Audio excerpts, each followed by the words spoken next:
အားလုံးပဲမင်္ဂလာပါမြန်မာဘောလုံးကစားချိတ်ပိသက်ကြီးအတွက်ဘောလုံးကစားသတင်းဆောင်ကိုတင်ဆက်ပေးသွားမှာဖြစ်ပါတယ်။ Tri Nation က2026ဖိလစ်ပိုင်ဖိတ်ခေါ်ပြိုင်ပွဲစဉ်အဖြစ်မြန်မာလေဆိပ်မြို့သားအသင်းနဲ့ဂူဝမ်လေဆိပ်မြို့သားအသင်းတို့ယနေ့ညနေ6:00နာရီချိန်မှာ The Rizal Memorial Football Stadium မှာရှင်ပြိုင်ကစားသွားမှာဖြစ်ပါတယ်။ပရိသတ်ကြီးတို့အနေနဲ့ပွဲစဉ်ကို Reader Channel မှာကြည့်ရှုသွားနိုင်မှာဖြစ်ပါတယ်။မြန်မာလေဆိပ်မြို့သားအသင်းက Tri Nation Friendly 3နိုင်ငံခြေစမ်းပွဲအဖြစ်ရှင်ပြိုင်ကစားသွားမဲ့ဂူဝမ်အသင်းနဲ့ပွဲစဉ်အတွက်မနေ့က Official Training ပြုလုပ်ခဲ့ပါတယ်။မြန်မာလေဆိပ်မြို့သားအသင်းကဖိလစ်ပိုင်နိုင်ငံမနီလာမြို့ Jose Rizal အမှတ်တရကွင်းမှာ Training ဆင်းခဲ့တာဖြစ်ပါတယ်။ Tri Nation Friendly 3နိုင်ငံခြေစမ်းပွဲအဖြစ်ဖိလစ်ပိုင်ဂူဝမ်နဲ့မြန်မာအသင်းတို့ရှင်ပြိုင်ကစားသွားမှာဖြစ်ပြီးတော့ဖိလစ်ပိုင်နဲ့ဂူဝမ်အသင်းတို့ပွဲစဉ်မှာဖိလစ်ပိုင်အသင်းက9ဂိုးတဂိုးဆိုတဲ့ရလဒ်နဲ့ဂိုးပြတ်အနိုင်ရရှိထားပါတယ်။မြန်မာအသင်းအနေနဲ့ပထမဆုံးအဖွင့်ပွဲစဉ်အဖြစ်ယနေ့မြန်မာစံတော်ချိန်ညနေ6:00နာရီချိန်မှာဂူဝမ်လက်ရွေးစင်အသင်းနဲ့ကစားသွားမှာဖြစ်ပြီးတော့ HTV Sport Channel နဲ့ Reader Channel တို့ကနေတိုက်ရိုက်ထုတ်လွှင့်ပြသသွားမှာဖြစ်ပါတယ်။ဖိလစ်ပိုင်3နိုင်ငံဖိတ်ခေါ်ပြိုင်ပွဲကမြန်မာလေဆိပ်အသင်းကြီးအတွက် FIFA ကမ္ဘာ့အဆင့်ရပ်တည်မှုတွေအာဆီယံချန်ပီယံရှစ်အတွက်ကြိုတင်ပြင်ဆင်မှုတရက်အဖြစ်အကျိုးရှိစေမှာဖြစ်ပါတယ်။မြန်မာလေဆိပ်မြို့သားအသင်းကဂူဝမ်အသင်းကိုအနိုင်ရှိခဲ့မယ်ဆိုရင် FIFA ရမယ် +3.26 မှတ်ရရှိသွားမှာဖြစ်ပြီးတော့တေချခဲ့မယ်ဆိုရင် -1.74 မှတ်ရှုံးနေခဲ့မယ်ဆိုရင် -6.74 မှတ်ရောကျသွားမှာဖြစ်ပါတယ်။မြန်မာအသင်းကလက်ရှိ FIFA ကမ္ဘာ့အဆင့်158မှာရပ်တည်နေပြီးတော့ဂူဝမ်အသင်းကတော့ FIFA ကမ္ဘာ့အဆင့်202မှာရပ်တည်နေပါတယ်။မောင်လီလိုတက်စစ်ပိုင်းကွင်းလယ်ပိုင်းနေရာစုံမှာကစားနိုင်မဲ့ကစားအကောင်းတဲ့ကစားသမားတအူးအမျိုးသမီးအသင်းမှရောလူငယ်အသင်းမှရောလိုအပ်ပါတယ်။လက်ရှိမှာမြန်မာလေဆိပ်မျိုးသမီးအသင်းနဲ့ယူစကိုအသင်းတို့ရဲ့ကစားပုံကစုပ်ပြတ်တက်နေတဲ့အပြင်ပုံမှန်ခြေစွမ်းအောက်ကိုရောက်ရှိနေပါတယ်။အထူးသဖြင့်တိုက်စစ်ပိုင်းကပုံမိုဆိုးရွားလွန်ပါတယ်။မြန်မာယူစကိုအသင်းကနှစ်ပွဲကစားမြန်မာမျိုးသမီးလေဆိပ်အသင်းကတစ်ပွဲကစားခဲ့ပြီးပေမဲ့တိုက်စစ်အနေနဲ့တကူမှကိုမရရှိသေးတာဖြစ်ပါတယ်။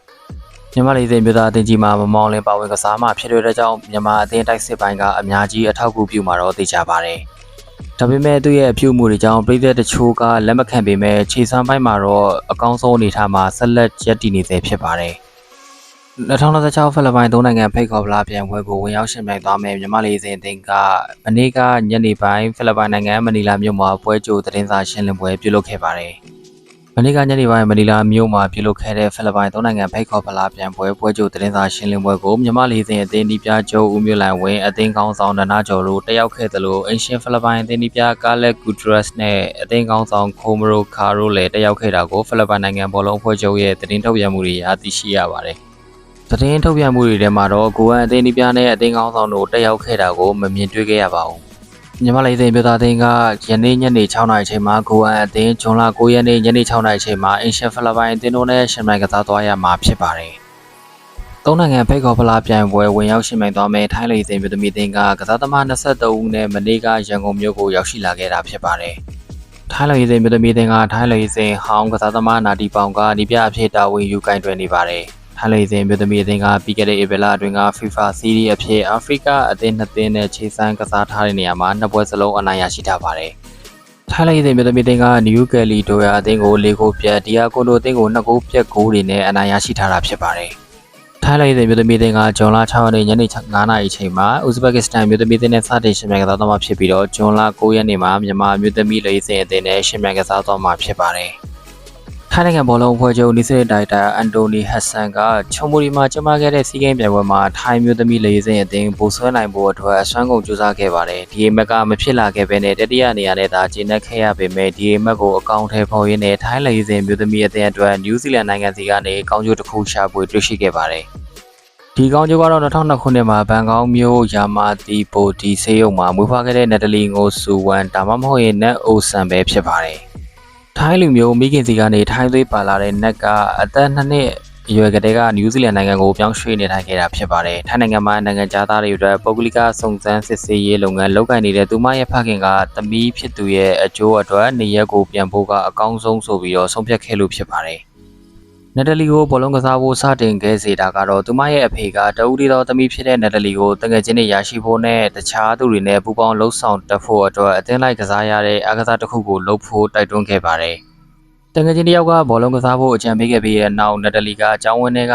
ယောက်ျားလေးနဲ့အတူဝင်ရောက်ကစားရင်းနဲ့မကြခင်မှာပဲဘောလုံးပါရီရှင်တယောက်ဖြစ်ကြောင်းသက်သေပြနိုင်ခဲ့တာဖြစ်ပါတယ်။ ဒေတာခန့်ကလပ်မှာသူမကိုမိန်းကလေးအသင်းကနေထုတ်ခဲ့ပြီးတော့အင်အားတောင့်တင်းတဲ့ယောက်ျားလေးအသင်းတွေကိုပြောင်းရွှေ့ပေးခဲ့တဲ့အထိခြေစမ်းပြခဲ့တာဖြစ်ပါတယ်။ဘောလုံးကစားတဲ့နေရာမှာပါရီပါတဲ့နက်ကအသက်12နှစ်အရွယ်မှာပြည်내ကိုစားပြုရွေးချယ်ခံခဲ့ရပြီးတော့နယူးဇီလန်ထက်တန်းကျောင်းအသင်းနဲ့အတူအမေရိကန်နိုင်ငံအထိတွားရောက်ရှင်ပြိုင်ခဲ့သူဖြစ်ပါတယ်။နယူးဇီလန် U18 အသင်းမှာပါဝင်ဝင်ရဖို့နှီးစပ်နေချိန်မှာပဲအရေးချင်းရှိတဲ့လူငယ်တိုက်စစ်မှုလေးစီကိုကန်ဆိုးမိုးမောင်ကြမှုတွေစတိုက်ဆိုသလိုရောက်ရှိလာခဲ့ပြီးတော့ခြေချင်းဝင့်နှစ်ဖက်စလုံးကျိုးသွားတာနဲ့ဒူးတန်ရာတွေကြောင့်နောက်ထပ်၄နှစ်လောက်အထိဘောလုံးကွင်းနေနဲ့ဝေးကွာသွားစေခဲ့တာဖြစ်ပါတယ်။ဘောလုံးကျောင်းဒဏ်ရာရနေချိန်မှာဥပဒေပညာရပ်ကိုပုံမအာရုံစိုက်နိုင်ခဲ့တဲ့အတွက်ကြောင့်အခုဆိုရင်အသက်23နှစ်အရွယ်မှာပဲတရားဝင်ရှိနေတူဖြစ်နေပြီဖြစ်ပါတယ်။ဒဏ်ရာပြဿနာတွေကနေအပြေးအဝပြန်လဲကောင်းမွန်လာပြီးတဲ့နောက်မှာတော့နက်ကဝယ်လင်တန်ယူနိုက်တက်အသင်းနဲ့အတူ35ဂိုးအထိတွင်းယူခဲ့ပြီးတော့ရွှေဖနက်စုကိုစုခုနိုင်ခဲ့တာဖြစ်ပါတယ်။သူမရဲ့အကောင်းဆုံးခြေစမ်းတွေကြောင့် Australia Club Brisbane Lions အသင်းစီကိုပြောင်းရွှေ့ကစားခွင့်ရရှိထားခဲ့ပြီးဖြစ်ပါတယ်။သူမက professional ကစားသမားတစ်ယောက်အနေနဲ့ကွင်းတွင်းမှာခြေစမ်းပြနေနိုင်ရုံတင်တာမကဘဲနဲ့ကွင်းပြင်ပပညာရေးမှာလည်းထူးချွန်တဲ့အောင်မြင်မှုတစ်ခုကိုရယူထားနိုင်ခဲ့တာဖြစ်ပါတယ်။နက်ကမနက်ပိုင်းနဲ့နေကင်းပိုင်းတွေမှာရုံးခန်းထဲမှာဥပဒေရေးရာကိစ္စရပ်တွေကိုဆောင်ရွက်ပြီးတော့ညနေပိုင်းတွေမှာတော့ဘောလုံးကွင်းနဲ့ဆင်းပြီးတော့ကလပ်အသင်းနဲ့အတူပြင်းပြင်းထန်ထန်လေ့ကျင့်မှုတွေပြုလုပ်နေတာလည်းဖြစ်ပါတယ်။နယူးဇီလန်ဘောလုံးဖွဲ့ချုပ်ရဲ့ CEO ဟောင်းတယောက်ဖြစ်ခဲ့မှုတဲ့နက်ရဲ့ဖခင်ကထိုင်းနီးစနစ်ဒါရိုက်တာအန်တိုနီနဲ့ယင်းနှီးသူဖြစ်ပြီးတော့သူမရဲ့ခြေစွမ်းနဲ့ထိုင်းသွေးပါတဲ့အကြောင်းကိုပြပြခဲ့တာဖြစ်ပါတယ်။ထိုင်းဘောလုံးဖွဲ့ချုပ်တာဝန်ရှိသူတွေကလည်းနက်ရဲ့ကစားဟန်ဗီဒီယိုတွေကိုတေချာလေ့လာပြီးတဲ့နောက်မှာအချိန်ဆွဲမနေဘဲနဲ့အသင်းထံချက်ချင်းပဲဆက်သွယ်ခဲ့တာဖြစ်ပါတယ်။နယူးဇီလန်နိုင်ငံသူတဦးဖြစ်ခံယူထားခဲ့ပေမဲ့သူမရဲ့ထိုင်းသွေးပါဝင်မှုကိုလည်းဂုဏ်ယူနေပြီးတော့ထိုင်းအသင်းအတွက်အကောင်းဆုံးကစားပေးနေနိုင်တာဖြစ်ပါတယ်။နိုင်အနေနဲ့2025စီဂိမ်းမှာစပြီးတော့ထိုင်းလူစိန်မျိုးသမီးအသင်းနဲ့စတဲ့ပူပေါင်းပွဲရရှိခဲ့တာဖြစ်ပြီးတော့ဒီတစ်ချိန်မြန်မာနိုင်ငံမှာကျင်းပမဲ့ AR Tri Nation Cup 2026ပြိုင်ပွဲအတွက်ထိုင်းအသင်းရဲ့စည်ရင်းမှာပါဝင်လာခဲ့တာကတော့တတိယအကြိမ်မြောက်လည်းဖြစ်ပါတယ်။2026-27ဘောလုံးရာသီအာဆီယံကလပ်ချန်ပီယံရှစ်ရှော့ပီကပ်ပြိုင်ပွဲအတွက်အုပ်စုမဲခွဲပွဲကိုဇွန်လ9ရက်နေ့မှာပြုလုပ်ခဲ့ပြီးတော့မြန်မာ National League အမှတ်ပေးချန်ပီယံရှောက်နယ်တဲ့အသင်းကခြေစပွဲအဆင့်ကစတင်ရှင်ပြိုင်ကစားသွားမှာဖြစ်ပါတယ်။ရှောက်နယ်တဲ့အသင်းကလာအိုကလပ် Ezira FC အသင်းနဲ့ Playoff အဆင့်အိမ်ကွင်းအဝေးကွင်းနှစ်ကြောရှင်ပြိုင်ကစားသွားမှာဖြစ်ပါတယ်။ရှောက်နယ်တဲ့ရဲ့ Playoff အဆင့်ပထမကျော်အဝေးကွင်းပွဲစဉ်ကို2026ခုနှစ်စက်တင်ဘာလ1ရက်နေ့မှာရှင်ပြိုင်ကစားသွားမှာဖြစ်ပြီးတော့ဒုတိယကျော်အိမ်ကွင်းပွဲစဉ်ကိုစက်တင်ဘာ10ရက်နေ့မှာရှင်ပြိုင်ကစားသွားမှာဖြစ်ပါတယ်။ရှောက်နယ်တဲ့က Playoff အဆင့်ကိုဖျက်ချော်နိုင်ခဲ့ပြီဆိုရင်အုပ်စု B မှာထိုင်းကလပ် Port FC မလေးရှားကလပ် Johor Darul Darsan FC စင်ကာပူကလပ် Lion City Sailor FC ကမ္ဘောဒီးယားကလပ် PKR Saverian FC အသင်းနဲ့အင်ဒိုနီးရှားကလပ် Persib Bandung အသင်းတို့နဲ့အတူရှင်ပြိုင်ကစားသွားမှာဖြစ်ပါတယ်။ AFC Shopee ကအုပ်စုမဲခွဲပွဲအခမ်းအနားကိုရှောက်တဲ့အသင်းအမှုဆောင်အရာရှိချုပ်ဦးရဲမျိုးထွန်းနဲ့အထွေထွေအတင်းရွေးမှုမတ်ရှုမီကြီးအောင်တို့ကတက်ရောက်ခဲ့ကြပါတယ်။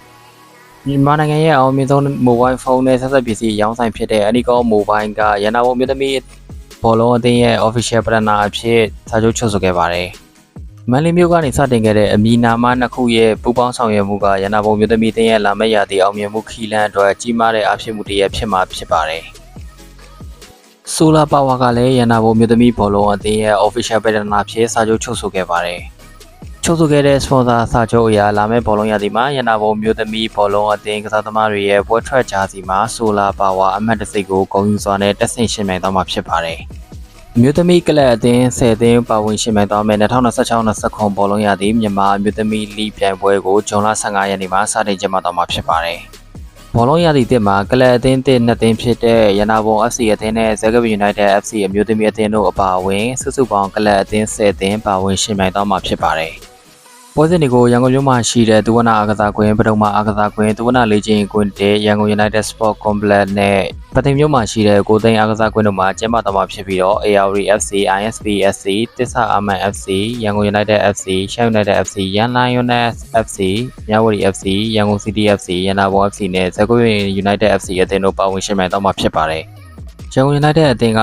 YUFC အသင်းမှာအင်္ဂွန်းပွဲစဉ်တွေအားလုံးကိုလက်ခံကျင်းပသွားမှာဖြစ်ပြီးတော့ AR FC အနေနဲ့လည်းပသိမ်မြို့မှာပထမကျော်ပွဲစဉ်နှစ်ပွဲနဲ့ဒုတိယကျော်ပွဲစဉ်နှစ်ပွဲတို့ကိုအင်္ဂွန်းပွဲစဉ်တွေအဖြစ်လက်ခံကျင်းပသွားမှာဖြစ်ပါတယ်။မြို့သမီးကလပ်အသင်းတချို့အနေနဲ့လည်းအင်္ဂွန်းလက်ခံကျင်းပရေးအတွက်သက်ဆိုင်ရာတိုင်းဒေသကြီးနဲ့ပြည်내အစိုးရအဖွဲ့တွေဌာနဆိုင်ရာတာဝန်ရှိသူတွေပြိုင်ပွဲကျင်းပရေးအဖွဲ့နဲ့ကလပ်အသင်းတွေကြားဆွေးနွေးညှိနှိုင်းမှုတွေပြုလုပ်လျက်ရှိပါတယ်။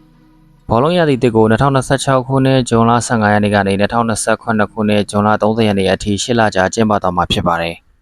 ပွဲပေါင်း90ပါဝင်သွားမှာဖြစ်ပြီးတော့ပွဲစဉ်အလုံးကို Forever Group နဲ့ပူးပေါင်းပြီးတော့ Free to Air ရုပ်သံလိုင်းတွေဖြစ်တဲ့ MRTV4 Channel 7 Reader Channel နဲ့ Online Streaming အဖြစ်ပြုံး Play Sport YouTube Channel တို့ကနေတိုက်ရိုက်ထုတ်လွှင့်ပြသသွားမှာဖြစ်ပါတယ်။မြန်မာမျိုးသမီးလိပြိုင်ပွဲကိုအမျိုးသမီးဘောလုံးအားကစားပုံမှုဖွံ့ဖြိုးတိုးတက်လာစေဖို့ရည်ရွယ်ပြီးတော့2016ခုနှစ်မှာစတင်ကျင်းပခဲ့ခြင်းဖြစ်ပါတယ်။ပြိုင်ပွဲသမိုင်းတစ်လျှောက်အောင်မြင်ဆုံးကလပ်အသင်းတွေဖြစ် ISP FC အသင်းနဲ့မြဝတီ FC အသင်းတို့က MFP Champion ဆုဖလား3ကြိမ်စီနဲ့ရည်တည်လျက်ရှိပါတယ်။လက်ရှိချန်ပီယံအသင်းကတော့ ARD FC အသင်းဖြစ်ပါတယ်။မကြခင်မှာစတင်ကျင်းပတော့မဲ့2016-29မြန်မာအမျိုးသမီးလိအမှတ်ပေးဘောလုံးပြိုင်ပွဲအတွက်ရကပ United အမျိုးသမီးအသင်းကစတင်လေ့ကျင့် training ဆင်းနေပြီဖြစ်ပါတယ်။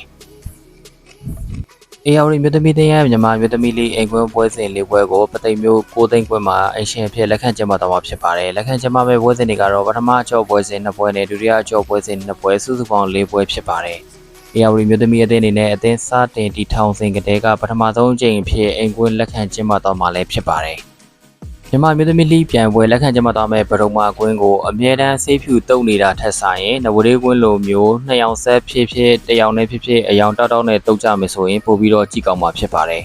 ။ပထမကွင်းကထိုင်ကုန်မရှိရင်တော့မှအယောင်တောက်နဲ့လှေကားနေရာမှာအယောင်ဆက်လိုက်ပြီးတော့တရလေးပြင်ဆင်လိုက်မယ်ဆိုရင်ဥရောပအငယ်တန်းကလပ်အသင်းရဲ့အိမ်ကွင်းအမျိုးအစားပုံစံမျိုးဖြစ်ပါတယ်။ဘောလုံးရသည့်တဲ့အတွက်မြန်မာအမျိုးသမီးလိ logo အသစ်ပြောင်းလဲလိုက်ပြီးဖြစ်ပါတယ်။မြန်မာ National League မှာတော့ MD နာမည်နဲ့ logo အသစ်ပြောင်းလဲဖို့သတင်းထွက်နေပေမဲ့အခုချိန်ထိဘာပြောင်းလဲမှုမှမပြုလုပ်ရသေးပဲတွေ့ရှိရပါတယ်။မြန်မာနိုင်ငံမှာပွဲကြီးစဉ်အဖြူရောင်တုပ်ထားတဲ့ကွင်းများနေပေမဲ့အခုလိုအယောင်ဆက်ကာလာတွေနဲ့လှုပ်ထားတဲ့ကွင်းမျိုးကမြင်ရခဲ့တဲ့ကွင်းတစ်ကွင်းဖြစ်ပါတယ်။ထိုင်ကုန်တွေမရှိပေမဲ့အခုလိုဆေးရောင်တောက်နဲ့ကွင်းတွေကျွန်တော်တို့မြန်မာနိုင်ငံမှာများပေါ်ပေါက်လာဖို့အတွက်လိုအပ်ပါတယ်။မြန်မာ National League မှာရှမ်းစကိုင်းရန်ကုန် United အသင်းတို့ရဲ့အိမ်ကွင်းပြီးပြီဆိုရင်မော်လမြိုင်မြို့ကမ်းနားလမ်းနဲ့တောင်ပေါ်လမ်းကြားမှာရှိတဲ့စောက်တမြန်မာဘောလုံးကွင်းကအကောင်းဆုံးကွင်းထဲမှာပါဝင်ပါတယ်။ပါကင်နီယာလုံလောက်သလိုကွင်းပေးပြေးလန်းသိမ့်မကြီးပဲကြီးလိုကောင်းတဲ့အနေအထားမှာရှိပါတယ်။မြက်ခင်းကအစာညီညာပြီးတော့အရေးသွေးကောင်းသလိုပွဲကြီးစင်လည်းလုံလောက်ပါဝင်ပါတယ်။မွန်ပြည်နယ်ကပြည်သက်တွေကသူတို့ရဲ့စောက်တမြန်မာအသင်းပွဲစဉ်တိုင်း Ultra တင်းလိုမျိုးဖွဲ့စည်းထားပြီးတော့အလံပင်ခရာတွေနဲ့အားပေးမှုတွေရှိခဲ့ကြပါတယ်။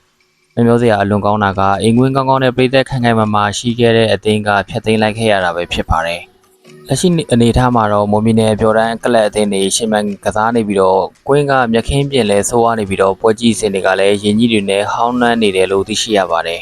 ။မွန်ပြည်နယ်မှာလည်းနောက်တစ်ချိန်ကျရင်အင်ကွင်းအဒီတကြားနဲ့အသင်းပြန်လဲပေါ်ထွန်းလာနိုင်လိမ့်မယ်လို့မျှော်လင့်ပါတယ်။မြဝတီ FC အသင်းအနေနဲ့လာမယ့်2016-29မြန်မာ National League ဘောလုံးရာသီတဲ့အတွက်အမျိုးသားဘောလုံးအသင်းအတွက်အင်အားဖြစ်တင်မှုတရက်အနေနဲ့အသင်းရဲ့အဓိကစိတ်ပိုင်းဖြစ်တဲ့တိုက်စစ်ပိုင်းကိုအင်အားပြည့်လာစေရတဲ့အတွက်ဝါရင်တိုက်စစ်မှုကိုသင်းမုတ်ဆိုးဖြစ်တဲ့အောင်မြတ်သူကိုတရားဝင်ခေါ်ယူလိုက်ပါတယ်။နေပြည်တော် FC, ချင်း United FC, ဆောက်သမြန်မာ FC, ဟန်တာဝတီ United အသင်းတွေမှာသွင်းဂိုးတွေနဲ့တက်တည်ပြခဲ့တဲ့အဓိကတိုက်စစ်မှုတအူးလည်းဖြစ်ပါတယ်။ဩဂတ်စ်လမှာစတင်မှုရထားတဲ့မြန်မာ National League 1ပြိုင်ပွဲမှာအောင်မြတ်သူကမြဝတီအသင်းကစားသမားအနေနဲ့အသင်းရဲ့တိုက်စစ်ကိုဦးဆောင်ကစားသွားမှာဖြစ်ပါတယ်။မြန်မာဘောလုံးကစားသတင်းတွေကိုကြားနေတဲ့ဆိုရင်တော့ channel ကို subscribe, like and comment တွေပြုလုပ်သွားပေးကြပါအခုလိုနောက်ထပ်မြန်မာဘောလုံးကစားသတင်းတွေနဲ့ပြန်လည်ဆုံတွေ့ကြပါမယ်အားလုံးကျေးဇူးအများကြီးတင်ပါတယ်